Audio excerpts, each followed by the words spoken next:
জি বলেন, আপনার কি সমস্যা? আমার সমস্যা হইলো আমার আমার ভাইয়ে আমার ছোট ভাই একটা আছে। আমার ছোট এই ভাইয়ে আছে ভাইতিজা ভাতিজার বউ কয়েক বছর ধরে এরা নির্যাতন করতে আসছে।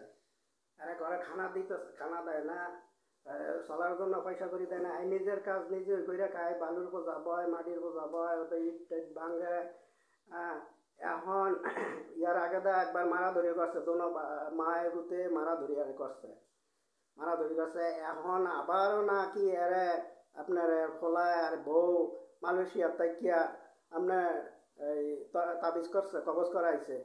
হ্যাঁ, আমরা মালয়েশিয়া থেকে একজনে খবর পাঠাইছে আর আমার কাছে আইছে যে আমার ভাইয়ের আপনার ভাইয়ের জ্ঞান গিয়া তাবিজ করছে, কবজ করছে, করার পরে গেছি আমরা গিয়া উদ্ধার করলাম, গিয়া দিয়ে আর একটা চোখ নষ্ট হয়ে গেছে, বমি করতেছে, রাত্রে রাত্রে নাকি মারা যাইব।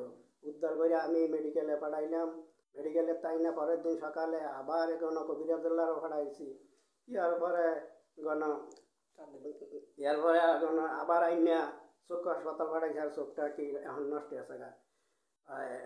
এর ছেলে এর এর কাছ থেকে সম্পদ নেওয়ার লাগিয়া এই এর কাছে ছেলে ও তো বউ ও তো মা মিললে এই ঘটনাটা ঘটাইছে। আপনারা এই সব কাজ থেকে সতর্ক থাকবেন।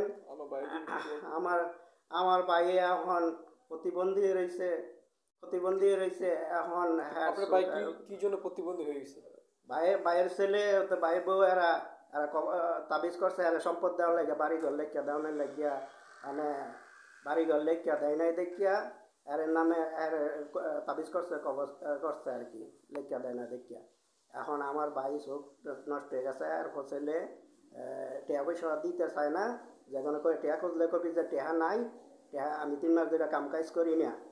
ইয়ার পরে এই টেহা দিমু এমনি দিতাম না, বাড়ি ঘর লেখিয়া দিব, তারপরে আরে টেহা পয়সা দেওয়া হইব। ইয়ার মধ্যে আমি 10,000 টাকা দিছি। আমার ভাই আমার একটু আমার বড় হ্যাঁ ও 10,000 টাকা লইছে, হ্যাঁ গালাগালি করে কানায় 10,000 টাকা লইছে, আরে বালা করবো করতে না 200-500 টাকা লইছে, সে হ্যাঁ ইদো খাইতে হয় না, আর 10,000 টাকা হিসাব করবো 2 মাস চলার লাগিয়া।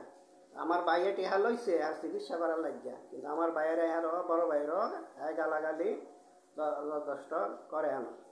তো আপনারা এইসব কাজের থেকে সতর্ক থাকবেন, বউ বেরিয়ে যেন এইসব কাজ যেন না করে।